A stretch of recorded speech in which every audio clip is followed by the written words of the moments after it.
Good morning, everyone. I hope you all are fine in your home. Stay good and stay healthy. Let's start today's session. Before moving further point, let's recall what we have learned in last session. In that last session, we learned what is mobile operating system. The mobile operating system is an operating system which control mobile devices such as mobile phones, smartphones, PDAs, tablet computers and other handheld devices. A mobile operating system typically start up when a device power on, presenting a screen with various icons that present information and provide application access.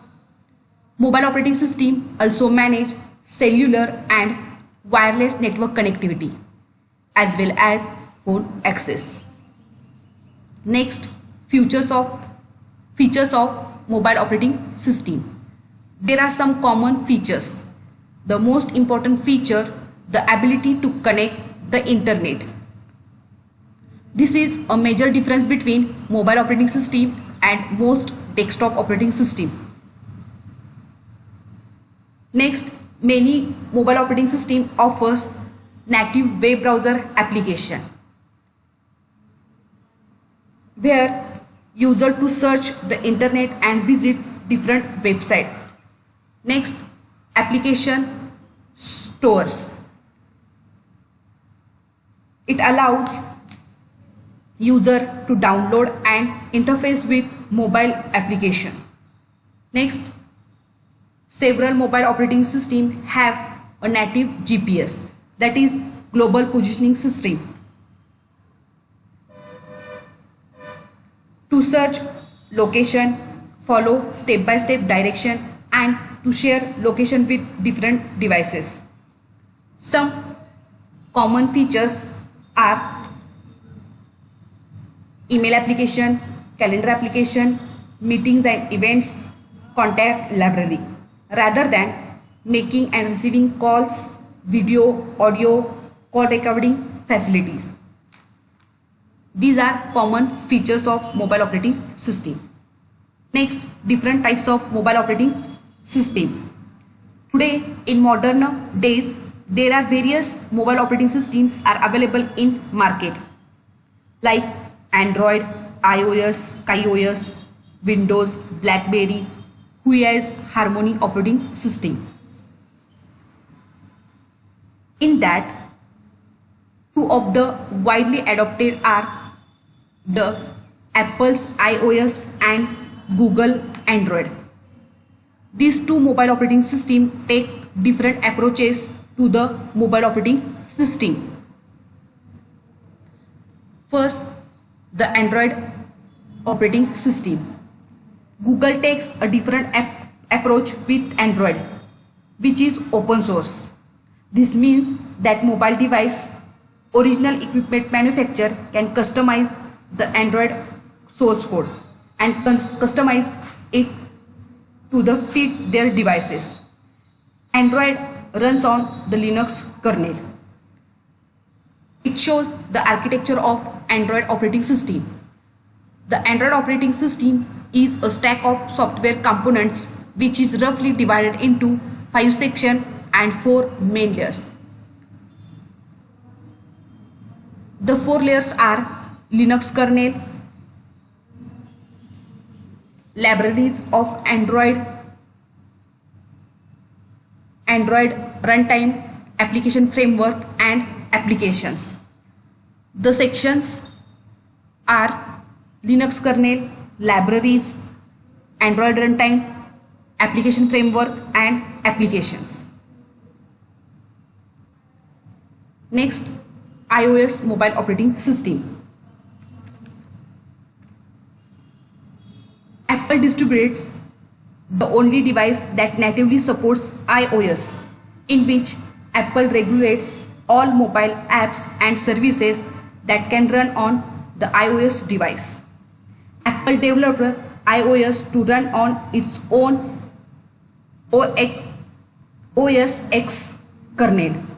Apple has also released several devices specific mobile operating system such as Apple Watch OS for the Apple Watch and iPod operating system for the iPad tablet. Next, it was originally released in 2007 for the iPhone, iPod Touch and Apple TV. This diagram shows the architecture of iOS. It is also in layered format. Next, layers of iOS operating systems are Core OS. Here, all the iOS technologies are built on the low-level features. Next, core services. There are many frameworks available in the core service layer. Next, media. The media layer enables all the graphics, audio and video technology of the system. And last, that is a Cocoa Touch. The Cocoa Touch having different frameworks like EventKit framework, GameKit framework and MapKit framework. Today we are going to learn command line interface.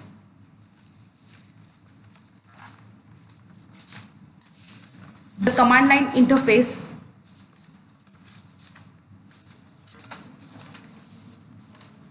is a text-based user interface used to view and manage computer files. Command line interface are also called as command line user interface, console user interfaces and character user interfaces. There are some features of command line operating system. Before the mouse, user interacted with an operating system or application with a keyboard. Users typed a command in the command line interface to run tasks on a computer. Typically, the command line interface features a black box with white text. The user responds to a prompt in the command line interface by typing a command. The output or response from the system can include a message, table, list or some other confirmation of a system or application actions.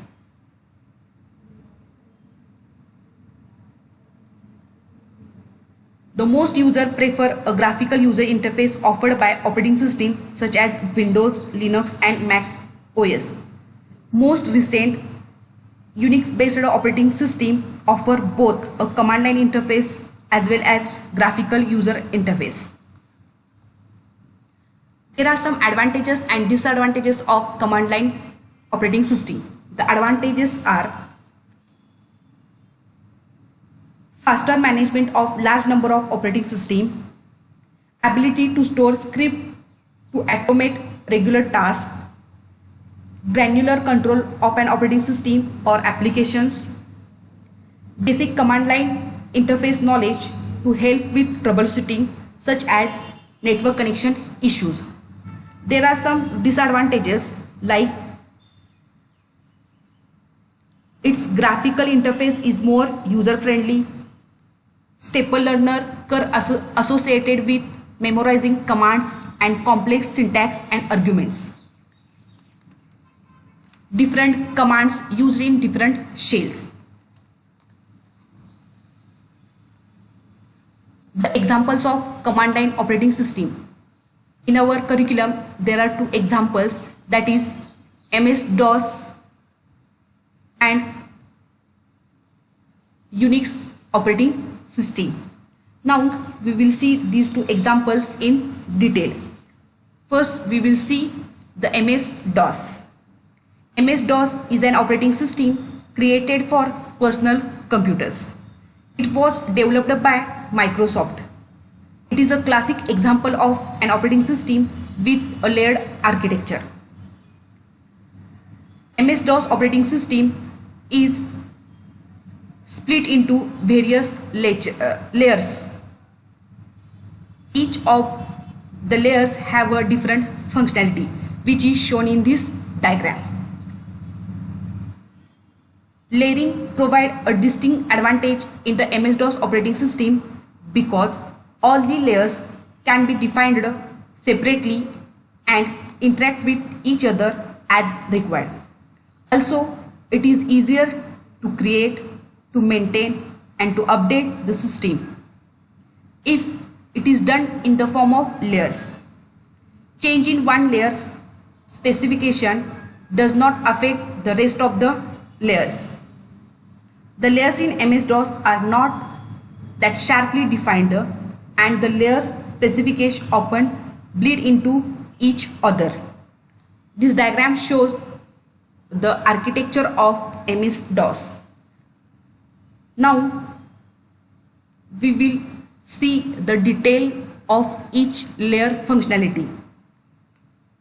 The MS-DOS contain the layers for application program, system program, MS-DOS device driver, and ROM BIOS device drivers. Now we will see functionality of each layer. First, the application layer. In application program, programs perform a particular function directly for the users. In other words, this program provides an application to the end user so that they are known as application program. Second, system program. In this layer, the system programs are used to program the operating system software, while application program provides software that is used directly by the user. System programs provide software that is used by other system. Next, MS-DOS device driver. Most of the device driver on MS-DOS are part of the operating system, such as keyboard, screen console drivers, floppy, hard disk driver, printer port driver, and serial port driver. The last layer, that is ROM BIOS device driver. The BIOS drivers are the programs stored in the EEPROM or EEPROM memory chip on the motherboard. These are the basic drivers needed to start the computer system. The BIOS stands for Basic Input Output System. It is the architecture of MS-DOS operating system. Now we are going to learn the Unix operating system. First thing, what is the Unix operating system? Because Unix is the one of the operating system which is used for the both command line operating system as well as graphical user operating system. Here we see Unix operating system for command line operating system. The Unix is to control and manage computer hardware, software resources, and operating system is required for the computer. The operating system acts as a intermediate between hardware and the user-defined application software. Unix is a multitasking, multi-user operating system. It was developed at Bell Lab Research Center during the 1970 by Ken Thompson, Dennis Richards, and other researchers. This operating system was specially designed to work on large mainframe system. Unix is written using a C programming language. It is the first portable operating system and is being used on various platforms. It provides various advanced security features. There are various Unix versions available in the market like Solar Unix, AIX Unix, HP Unix and BSD Unix. These are few examples of Unix operating system. Now we will see the architecture of Unix operating system. As earlier I said, Unix has a graphical user interface similar to the Windows operating system. That makes it easy for navigation and a good supportive environment. The internal design view of the Unix operating system can be known in the form of architecture. The Unix operating system also divided into some layers. These layers are kernel, system calls, shells and application. Now we will see the details functionality of each layer. The first layer, that is kernel. For Unix operating system, kernel is the central core that interacts directly with the hardware of the system.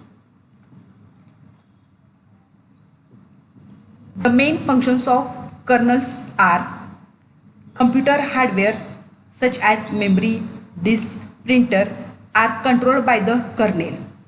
The kernel schedules the processes, controls and execute various user-defined tasks, manage the data storage and control the computer access by several users. The kernel is composed of several subcomponents such as configuration, including boot code, device drivers to control hardware and some header files. This is the functions of kernel layer. Next, system calls. System calls, it acts as the interface between the kernel and other libraries, which is seen in this image. The libraries includes general functions and built on the top of the system calls. In that, some commands and utilities are used. Some of the major category of command used by the Unix operating system are sh shell commands, providing a primary user interface. Utilities forming the core toolkit of Unix command include subcategory such as system utilities supporting administrative tools and user utilities for environment management tool. It also has commands for general purpose application such as document formatting and type setting. Some Unix systems also include packages such as text and ghost script. This system also provides the facility for producing device independent simple vector plots. It also supports inter-system communication as well as inter-user communication. Next, the shell. The shell is the utility that processes your request. When user type in a command at the terminal, the shell interprets the commands and call the program that user want. The shell is special application that provide an interface to the other application of the architecture. The shell uses standard syntax for all commands like C shell, Bourne shell and Korn shell are the most famous shells which are available with the most of Unix versions. These are the layers of Unix operating system and their functionality. Now we will see the properties of Unix operating system. From the time of its development, Unix has been adopted many properties.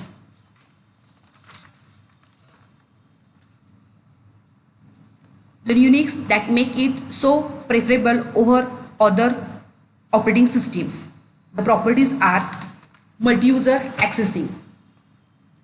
Multiple users can work on the system simultaneously by connecting through a point known as terminal. Next property, that is multitasking. Multitasking, it provides the facility to run multiple programs or processes by multiple users on one system. Next, portability. Portability, it provides the flexibility to be used on multiple hardware architectures. It uses a high-level language. It is easy to modify the Unix code according to the hardware architecture of the computer. To work on new hardware architecture, the user has to simply modify the Unix code and run on the system. So it is very portable for the new user. Next, processes. Files are the collection of data created by the user. It includes documents, programming instructions. Processes are the execution of the programs or files. Unix follow the hierarchical file structure that starts with a root directory followed by the subdirectories and ending with the file name. Next property, it is the communication. Requests and commands used by the user are carried out by the kernel and shell together. The user communicates with the system using shell. It also provides intersystem communication through UUCP. This operating system also obeys the TCP/IP protocol. Next, it provides pipes and filters to the user to design complex program for the simple program. There are some common properties like it provides easy maintenance of the files. Again, provide a wide variety of tools for software development and software maintenance. It is very popular, used on desktop computers, laptops, mainframes and other computing hardwares. These are some properties of Unix operating system. Today we will learn the command line operating system and their two examples, that is MS-DOS and Unix operating system and their respective architecture. Thank you.